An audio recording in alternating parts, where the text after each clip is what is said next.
Breaking news tonight. A mom begs for help, stating, "We love you. We're trying to find you." This after her teen girl goes missing. Now, the cell phone pinged in a very unusual part of town. Then the cell goes dead. Tonight, where is Madison? Good evening. I'm Nancy Grace. This is Crime Stories. Thank you for being with us. 17-year-old Lakewood teen Madison Rich vanishes after leaving her home, and her family is desperate for answers. Maddie Rich is called caring, creative, and funny.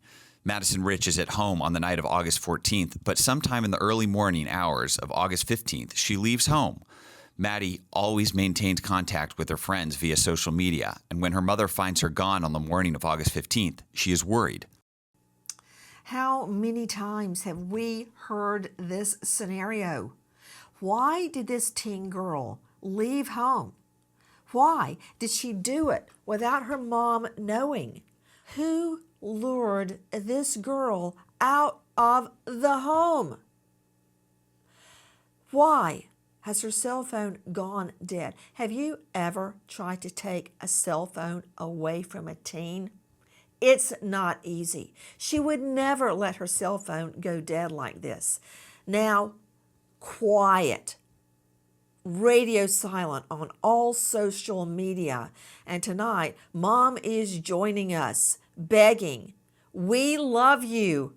We want to find you and bring you home." And that's exactly what we're going to try and help do. Bring Maddie home. Joining me an all-star panel to make sense of what we know right now. But first, straight out to Madison, Maddie's mom, joining us, Tracy Rich. Tracy, thank you so much for being with us. I've got a question. When you realized that she was missing, what went through your mind? Panic, scared, worried. We tried very hard to figure out maybe where she went. She did leave very early in the morning. So even though it was early in the morning, we did go to some of her friends' houses to see if maybe she was there. And unfortunately, she was not. So you go to friends' homes immediately looking for her. Now, Correct. tell me about the moment that you realized Maddie was not in her room and not in the... That would scare me so badly, Tracy, because every morning I hear the twins' alarms going off in their rooms. Lucy gets up well before John David, but I go in there immediately when I hear that or earlier, just to make sure they're getting up, to make sure they're getting ready for school. I can't imagine what I would do if I went in there and their bed was empty and they were not in there. Tell me what happened, Tracy. I woke up in the middle of the night and I went to go and just peek in on her like I do sometimes. And I realized that she was not there. And it was very early in the morning, still kind of like middle of the night. And it was just What do you panic. mean by that? What time was it? I think I went in around 4:30 in the morning and I realized that she was Now, not do you there. normally get up that early? There are times that I do. There are times when, just normally, some people just, wake up to use the bathroom or just wake up and can't go back to sleep. So unfortunately, I do have that type of sleeping pattern. Okay, so you're up, did you say 4:30 in the morning? That is correct. And what led you to go to her bedroom that early? Because I peek in on the twins, and my mom lives with us. I peek on her in the middle of the night. Just really, they're all fine. I think it makes me feel better to check on them. But what led you to go and look in her room? Just as a mom, I just, go to, peek in on her from time to time. And this morning I realized that she was not there. When you looked in her room and saw she wasn't in her room, do you mind describing for me, Tracy, the room? Is there a window in the room? Was the window unlocked? Was the window open? Is she the only one that sleeps in that room? was her bed made? Does she normally make her bed in the morning? Were her clothes out as if she'd been trying to look for what to wear? Was there dampness in her bathroom or the bathroom as if she had brushed her teeth or taken a shower before she left? Were her clothes strewn around? What can you tell me about the way how you found her room? Her room looked how it normally was. The window was locked. She doesn't always make her bed. It's kind of like a teenager room. There's, some clothes and makeup and things everywhere sometimes. Um, so there was nothing really out of the ordinary in her room at that time. So, Tracy, you and I have talked before, and even as of right now, you cannot identify any clothes missing from her room. Is that correct? That's correct because unfortunately we don't know what she was wearing when she left. Okay. When you saw her the night before, tell me what happened. She was fine. She was playful. She was hanging out with some friends the day before. She was laughing. Just nothing out of the ordinary at all. So that's why it was very surprising when I realized that she was missing. When you realized she was missing, what, if anything, did you do, Tracy? Honestly, I screamed. I went into panic. I looked everywhere in the house. I looked even, in the bathroom. I even double checked my room just because I was just checking everywhere in the house. Do you guys have an alarm system? No, we do not. Do you have a dog? No, we have two cats. Was the door, the front and the back, were they locked or were they unlocked when you went to check them? The front door was unlocked. Is that the way she normally left the home? Yes. Did she have a car? No. Was the family car still there? It was, yes. Does she have access to your credit cards and bank account? No. Has there been any activity on your credit cards or bank account that you don't recognize? No, not at all. And even to this day, every day I'm looking just to be on the safe side. Tracy, were her devices, her phone, her laptop, her iPad? I know she had her cell phone with her, but what about other devices? Were they missing? No, she didn't really have other devices, but her phone was missing. Again, joining me in all-star panel to make sense of what we know, straight out to Brittany Weir, investigative reporter, WOIO, Cleveland19.com. Brittany, thank you for being with us. I want to focus specifically on what happened when Maddie goes missing. Tell me what you know. So I saw this story on social media. It's got a lot of traction here in the community.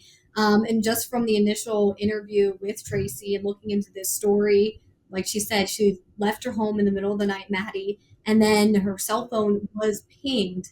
An interesting thing, and Tracy has told me, is it's pinged on the east side of here in Cleveland area, which she's from the west side. So she's over in the east side, and police have said that her phone was pinged near a hotel in the area, near Warrensville Heights, some other locations on the east side as well. And then no more pings, no more anything. Either her phone had died or it was turned off. We just don't know. So that's kind of the big question mark here.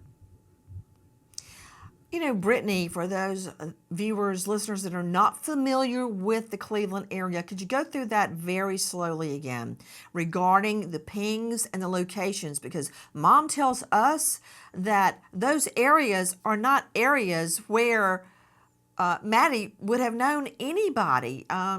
For instance, if my daughter is, let's just say, going to the mall, I've got Life 360, so I can see which mall she went to. It's the same one she always goes to with her little friends, okay? If she suddenly drove 40 miles away and went elsewhere, I would think, okay, that's not Lucy. She would not be there. Or if my son says, hey, I'm going to go play basketball with my friends, and then on Life 360, I see him 30 miles away. I'm like, what? Why would he be there to play basketball? And I would immediately, of course, call 911. So explain the significance of the areas you're telling me about, Brittany Weir. Yeah, so in Cleveland, Cleveland is pretty much divided up into the west side and the east side. A lot of people, if you live on the west side, you stay on the west side, you hang out on the west side. Like you said, go to the mall, the movies with your friends. If you're on the east side, again, same thing, you're staying on the east side. You're not really going from side to side. Maddie was from Lakewood, which is on the west side. But then, like I said, her cell phone, after she had left her house on the 15th, her cell phone was then pinged on the east side a couple days later near a hotel in Warrensville Heights area, near South Miles Road, and some other areas on the east side. So, as a mother, you're seeing these pings, as police seeing these pings, it's strange. It's not normal for a teen, someone 17 years old like Maddie, who grew up on the west side, and if that's where her friends are, to be over again on the east side if that's where her phone is. So what's going on with her phone? Does Maddie have her phone? Does someone else have her phone? These are the questions that we'd all love to get answers to. Joining me right now, in addition to Maddie's mom, Tracy, and Brittany Weir, Jeff Casey is with us, former Secret Service, over 20 years, board member with Cleveland Missing. Website, clevelandmissing.org. Jeff Casey, weigh in on her phone going dead and pinging in areas in the Cleveland area where she's never been. That is obviously concerning as a parent for Tracy and her family. Most teenagers do not let their phones die and or lose charge. So we don't know yet, but we don't know the circumstances of why that's happening. We're hoping to figure that out. I'm very curious to Jeff Casey and or Brittany Weir. What can you tell me about those areas where her phone pinged and then ultimately died? And now I've got to follow up on that. Maybe Derek Smith, a high-profile lawyer, is familiar with this, but I want to make sure that we can determine where the phone was when it went dead. And can I tell if the phone was cut off? Can I tell if the phone was destroyed? Can I tell if the phone was thrown into the water? And what I really want to know is, where was the phone when it went dead? And about these areas, to Brittany and Jeff, let me start with you, Brittany. The areas where the cell phone last pinged, are they the higher crime rate areas of Cleveland? Are they out in a rural area outside the city? Are they the suburbs? Where is that? What about it, Britt? So definitely outside the city as far as speaking as crime rates. It's not the best area, not an area you would want your children, your teenagers to be hanging out, not an area where you would just see them walking around. It might raise a red flag if you see 17-year-old like Maddie just walking around on her own. So as a parent, that's definitely not an area where you want that cell phone to be pinging, to be located. Tracy Rich joining me. This is Maddie's mom. Tracy, I get it. If Lucy or John David's phone pinged, let's just say down in Hell's Kitchen in New York, and they're out by themselves, I would do a backflip, because there are parts of Manhattan that are more dangerous for crime than other parts. It's just that simple. Like, you're not going to get carjacked probably somewhere out like Rochester. This is probably not going to happen. Statistically, it will happen where there's a concentrated amount of people, right? More people, more criminals. Simple. 2 and 2 is 4. Tell me about these areas where her last ping. And the reason I'm focusing on this so much, and the questions I've asked so far, Tracy, is because it gives me an idea of what could be happening right now. So tell me about these areas. You say that Maddie had never been to those areas or didn't hang out in those areas. I know nothing about Cleveland other than the crime rate, okay? So tell me why that concerned you. There's a few red flags and a few concerns. Maddie does not know anybody out in that area. All of her friends are in this area, more towards Lakewood where we live. So it's just, already concerning of why she would be out in that area to begin with. We don't know who she is with, what's going on. From my understanding, they are not definitely not the best neighborhoods, which is just, extra concerning. But unfortunately, we just have no idea why she would be out that And one way of at those all. pings was near a hotel, wasn't it, Tracy? Why is she near a Unfortunately, hotel? Who has her at a hotel? That's what I want to know. that's what I would like to know as well. I have no idea. And when I was informed of that, just my heart dropped because, again, all of her friends are up here, are, near Lakewood. Yes, where she So goes I to have school, where no she idea. lives. You know what? Exactly. Dr. Angie Arnold is joining us, renowned psychiatrist out of the Atlanta jurisdiction. You can find her at angelaarnoldmd.com. Dr. Angie, one of the many, many things that is extremely irritating in an investigation is when mom's intuition is ignored. So when this mom tells me she's never been over there, she knows nobody, why would she be there? I can just hear a cop say, oh yeah, she's at a rave, she's with some boyfriend holed up at a hotel. She's not, Dr. Angie, and I don't want mom's words discounted. That may be the best evidence we've got right now to find this girl. Well, to me, the most concerning thing about where she is that none of her friends go to that area of town. Because at this stage in a kid's life, their friends are very important to them. And so it is very disconcerting to me and worrisome that she separated herself from her friends. It's also worrisome that it was shocking to the mother that she was not in her bed that night, those early morning hours, because she could have been at a friend's house or something. So I'm wondering about that. But truly, Nancy, the fact that she is in another part of town and that she is away from any of her friends lends a certain level of danger to this entire situation. Where is missing 17-year-old Madison Rich? The Lakewood, Ohio teen disappeared from her home and has been missing for over 40 days.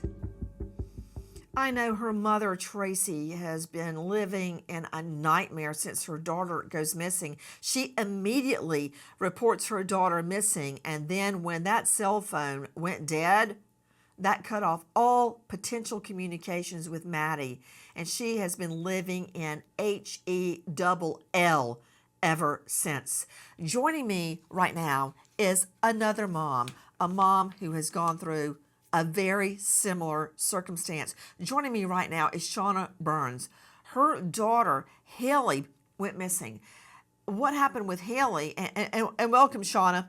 What happened with Haley is Haley, cute eating disorder.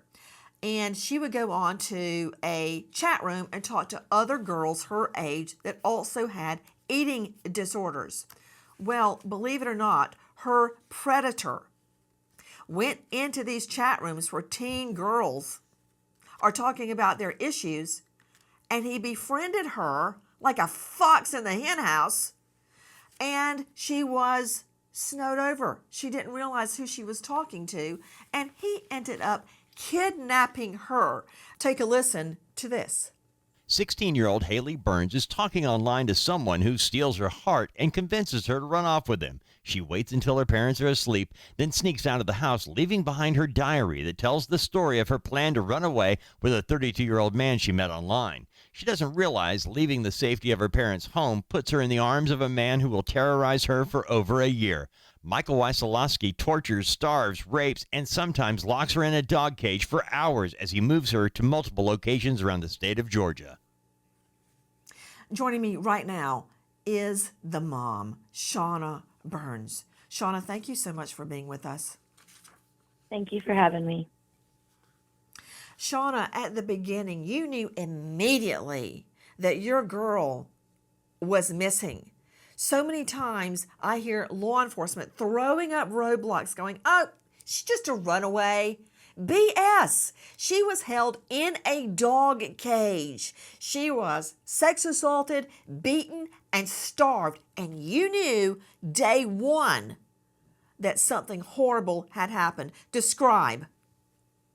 We knew day one that she had been basically lured away by an internet predator. But that was not really a term that existed at that point. We didn't start hearing that until she was recovered. She was just a runaway. But we knew that she had met an older man online and had run away with that person. We just did not know who that person was or where that person was. Did someone actually say to you, Shauna, she's just a runaway? Yeah, we were told many times that she's just a runaway. And in fact, it was a month after our daughter was missing before the FBI got involved. Even though she was special needs, like our local police, they didn't do anything except basically file a runaway petition. And then a month later, the sheriff at the town, who's a friend of my husband's, was like, hey, she's special needs, right? Well, you need to bring in the FBI. And that's when they started actually looking for her. But for that first month, it was basically good luck. Oh, Jeff Casey, help me. Your former Secret Service. Why do I hear this over and over and over? Oh, they're just a runaway. You know how many runaways get put in sex trafficking or die every year? It's staggering. There's no such thing as just a runaway, Jeff. I agree with you. I can't explain that, and there is no defense for that. Guys, you are seeing a shot right now of Maddie. Just graduated from Lakewood. Where is she? Her phone has gone dead. There she is with Mom. Mom, desperate for answers. Tip line. The detective has given us his private number, his direct number, 216-529-6766. Look at this girl. We have reason to believe she is still alive. I can't imagine for you, Shauna, and now you, Tracy, what hell you've been through. And when we say runaway, how about the words lured away? Listen. Online, she met him in a chat room for people that wanted to be anorexic. It was an anorexia chat room. And he tended to stay in that chat room because he found a lot of different women there. She ran into him there, and within 28 days of meeting him, he had convinced her to leave. It happens just like that. She's in a chat room. She thinks she meets a friend. The next thing you know, this is what happens. Listen. Horrific torture. She was starved. She was assaulted in ways that I cannot explain, that I'm not allowed to explain. Graphic, horrible abuse is what she endured every single day. The beatings, the being forced to live in a dog cage with a collar around her neck, the sex assaults, knowing he found her in an eating disorder chat room, starving her, giving food as a reward for good behavior. But wait a minute. Because of the heroic acts of Mom, Shauna Burns, this is what happened. Listen. After a year of being held captive, Haley Burns manages to access the internet and meets a woman from Romania in a chat room. Her name is Kat, and Haley tells her what's happening to her. Haley Burns doesn't know where she is, but Kat is able to message Burns' mother on Facebook. Shauna Burns sees the message and through Kat begins communicating with Haley. The FBI is called, and Haley Burns is rescued after 13 months of captivity. Joining me right now is a very high-profile lawyer that I happened to meet through his dogged defense of a guilty mom. I'll just throw it out there. Renowned criminal defense attorney Derek Smith joining us, and you can find him at dwslegal.com, joining us out of this jurisdiction, Ohio. Derek, thank you for being with us. Just a word to the wise, Derek, and you may want to put this out there for whoever's watching right now that may have Maddie. Just because police believed at the beginning that maybe Maddie was a runaway, if you take a child, a minor, and she's 17, and you hold her against her will, you're going down for kidnapping, right? That carries in many jurisdictions 20 to life. So chew on that. Could you explain that, Derek? Oh, absolutely, Nancy. And we touched on this before. A lot of these instances where you assume it might be a runaway, but they were actually lured away through some kind of social media, whether it's a chat room or a Facebook or an Instagram, anything like that. And there's some kind of common connection between the parties, whether it's cultural or social, something that links the two together to where the victim is not really aware that they're being abducted at the time. They think that, the person that they're talking to understands them or has some kind of connection to them, and they're going to take them away from whatever is going on at home, whether or not it's true or not. And then the instance when the cell phone, that's very key, because some of these abductors, they're aware that's how they can be tracked, is their cell phone. So they will remove them from any access they have to the outside world, whether it's a cell phone, internet, and there's not even any hardline phones very much anymore at some of these places. So it's very frustrating, very scary. Please join us on our mission to find missing people, especially children, to solve unsolved homicides. If you're on the go, catch us on your favorite podcast app where you can get all of our content where we, in our own way, seek justice. We love you, and we're trying to find you. Family of missing Ohio teen Madison Rich pleads with the public in their desperate search for their daughter, who has been missing for more than a month. Tracy Rich says her daughter Maddie has serious medical issues that require medication. The mother worries her daughter could be in a dangerous situation. Tracy Rich is extremely worried about Maddie having really low blood pressure and low heart rate. These conditions required hospitalization in the last few months. In the last days, a vigil has been held to bring Maddie Madison home. What mom, when she gives birth, imagines one day holding a candle at a vigil for her missing child? Tracy Rich, what went through your mind as you are standing there at this vigil? I was very overwhelmed.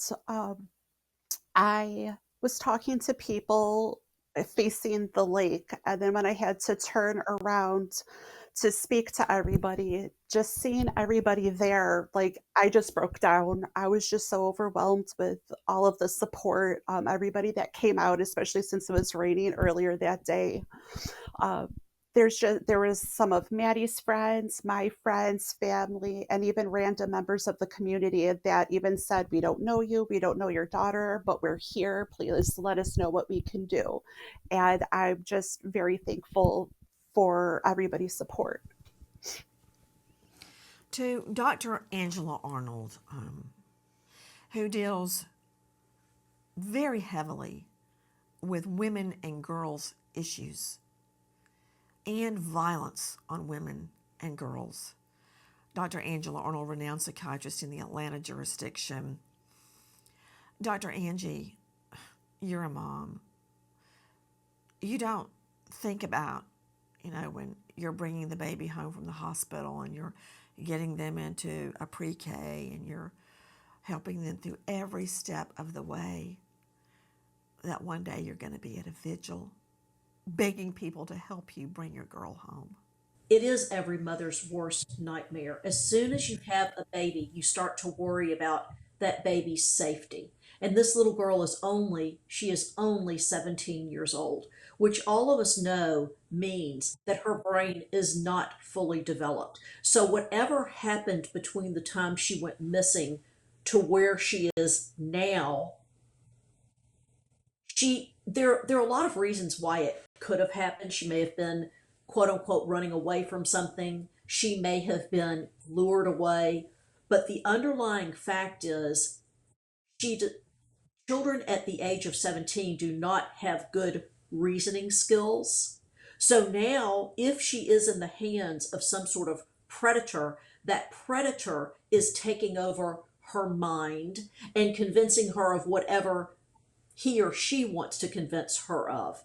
So she is most likely in a very dangerous predicament right now, which, as you have said, is literally every mother's nightmare. Tracy Rich, this is Maddie's mom. You immediately contacted her friends when you found her missing because I believe it was Jeff Casey earlier was saying, friends are their world. Okay, somehow in the aging process, suddenly mommy's not number one anymore. Bestie is number one. What did you learn from the friends? And you went out that morning and started trying to find her. Tell me what happened. How did that go down? Um, I went to some of her friends' house. People had not heard from her, or because it was early in the morning, some people were still asleep. I immediately also contacted the police. I think I contacted them super early in the morning, and they even went out looking. We and unfortunately, a lot of people have not, did not hear from her. They were not there, and that's something that got me really nervous because the people that normally heard from her, have not been hearing from her. I'm very thankful for the Lakewood Police, though, because they took me seriously from day one. They've been in communication with me, like they have not stopped. It's still an ongoing investigation. So it's heartbreaking to hear Shauna's story where people did not believe her, because I'm very thankful for Lakewood Police because they've been supporting me since day one. Where is Madison Rich? That's the question tonight. Joining me, Tracy Rich, Madison's mom, along with Shauna Burns, Derek Smith, Jeff Casey, Dr. Angie Arnold, and Brittany Weir. Tracy, what can you tell me about the search for your daughter so far? What has been done? Um, a lot of stuff has been done. The police, with their bolo, put down a lot of the information of, where they think, she was at. Unfortunately, there are some things, since it is an ongoing investigation, that I cannot speak about. But I am very thankful to the Lakewood Police and the surrounding police stations. Everybody's been very they've been communicating very well with me, and they are following up with any and all leads. Okay, Tracy, were canines brought out? No. Was an aerial search done? Not to my knowledge. Question. Have you gotten a hold of, do you have access to her phone records? The police have been working on some things that I cannot speak about at this time. Okay, I can't stress how important that is. The phone records, straight out to Derek Smith, high profile criminal defense attorney in this jurisdiction of Ohio. Derek, you know how long it takes for phone carriers to respond to a subpoena? Forever. And there have been actually laws that have been passed in some handful of jurisdictions that allow them to immediately hand over phone records when someone is deemed missing. It's very rare, but it does exist. So don't you think that would be step number one? But now that the phone is dead, not helping me track her, but I could see who she was talking to last and possibly find out who has lured this girl. Absolutely right, Nancy. I mean, getting those phone records, getting to see who the last incoming text messages, incoming phone calls were coming from is extremely important in a case like this, and especially being able to see, what social media apps she was on, but also to speak to the area. I do have offices in the Lakewood area, and I have seen some of the things that the mom is doing around here to help find her daughter, and I want to commend her on that. It is heartbreaking to see what's going on, and I can't understand how you're feeling and what you're dealing with, but I do commend you on your efforts, and the community at large and the Lakewood Police, everyone doing exactly everything they can do to help bring her back, and I really hope that they can find her and bring her home safely. Derek, what do you mean you have seen efforts by mom to bring her daughter home? I see the flyers, I see the signs that she puts up, I saw the community rally that she had in the park, and everybody just really getting behind this just to help find Maddie and bring her home. So, bottom line, Derek Smith, before we brought you in on this case, you had observed the effort to find her. Bottom line, You'd have to be deaf, dumb, and blind not to see these missing flyers around the area. Would you agree with that? Absolutely right, Nancy. I saw the flyers, over a month ago, going on my way to my offices, well before I even knew this was, such a large movement. This teen girl has now been missing for weeks. Her mom joining us tonight, along with another mom whose teen girl went missing. In that case of Haley Burns, Haley was found after nearly a year, having been held in a dog cage and starved and beaten and abused. Tonight, we believe there's a very good chance that Maddie is still alive. Disturbing, her phone goes dead in an area that she does not frequent in Cleveland, with one of the highest crime rates in the United States. Very often, when a young girl voluntarily leaves the safety of mom and dad's home, things go sideways, bringing to mind Alicia Kozakevich, our friend. Listen. I knew early on that he didn't have any other option than to get rid of me at some point. So I focused on the only power that I had was trying to stay alive as long as possible, and to get him to see me. My mind jumped into something instinctual, and it's that he sees you as an object, and an object that he wants to hurt and torture.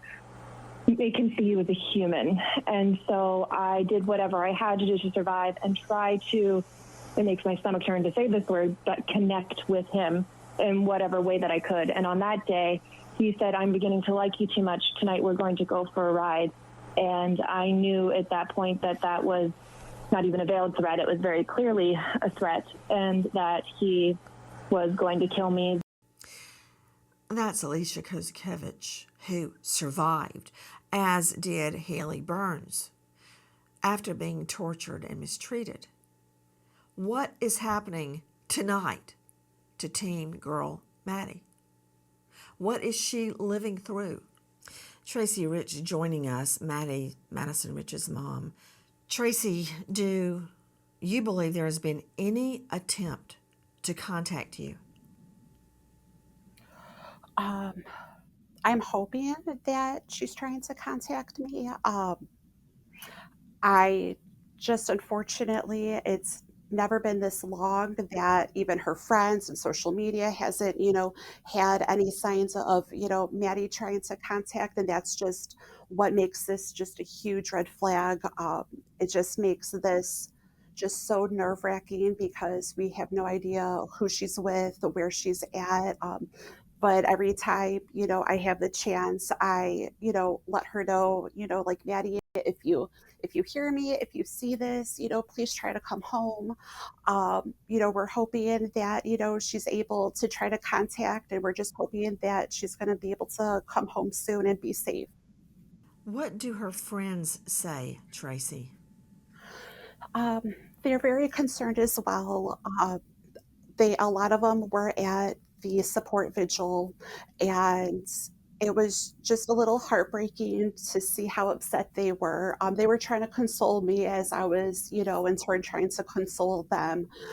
They've been going on social media, reposting as well, trying to, see if anyone's heard from her. I mean, like me, every day I'm at least posting one or two things on social media, just trying to get the word out. And I'm so appreciative that they're also doing the same thing on their social media. They're worried about Maddie. They love her so much, and they want to do anything that they can to bring her home safe. Tracy Rich, have you considered bringing in the FBI? We've been in contact with Lakewood Police, and again, it is an ongoing investigation, and there are some things that I'm unable to speak about. But Lakewood Police is doing everything in their power to bring her home, and I'm very appreciative with everything that they're doing. Brittany Weir joining me, investigative reporter, WOIO, Cleveland19.com. Brittany, what can you tell me about the search and what you know that's happening right now? So we know that police, they're focusing on that cell phone, but now they're just continue searching those areas where that cell phone was pinged. I did talk to the Lakewood police, and they say they told us they're doing everything that they can. Again, as Tracy said, there are some details that they're not able to share with even me, just because of this ongoing investigation. But I know that they're working with other local departments to keep an eye out and continuing to post those pictures so that Maddie's face is always out there for the community to see. Tracy Rich, do you believe that police have obtained video surveillance from the hotel where her phone last pinged? Again, unfortunately, I am unable to speak on certain things, but I do know that they're doing everything in their power to find her and bring her home, and I am behind them 100% with everything that they're doing. What is your message tonight, Tracy? Just one of our messages is, please, if you see something, say something. If anybody hears anything, if anybody thinks that they saw Maddie walking down the street, when they're in the car and they're not even 100% sure, please do not hesitate. Please call local law enforcement. Please call 911. Just please do not wait. We know a lot of times people go, I don't really know if that's her, or I don't know if this information will be helpful. It doesn't matter. Any little piece could be that one piece to help, complete this missing puzzle. You can also be anonymous. We do not need to know your name, whether you call your local police, whether you call 911. You do not have to give your name. Just please, if anybody sees something, please say something.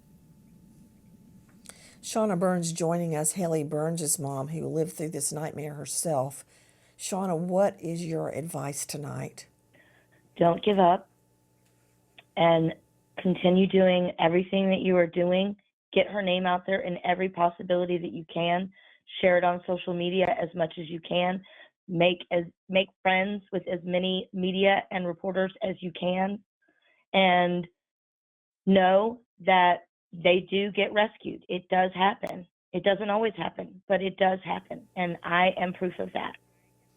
If you know or think you know anything about the disappearance of this teen girl, Maddie Madison Rich, contact Detective Michael Purix, 216-529-6766. We stop and remember an American hero, Deputy Sheriff Kelly Campbell, 33. Sheriff Campbell struck and killed in the line of duty, survived by loving partner Josh, her two kitty cats Ginger and Mia.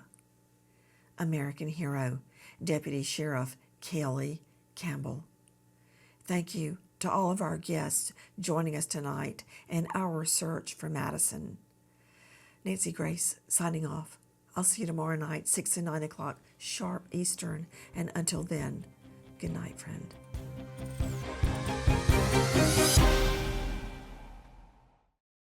Please join us on our mission to find missing people, especially children, to solve unsolved homicides. If you're on the go, catch us on your favorite podcast app where you can get all of our content where we, in our own way, seek justice.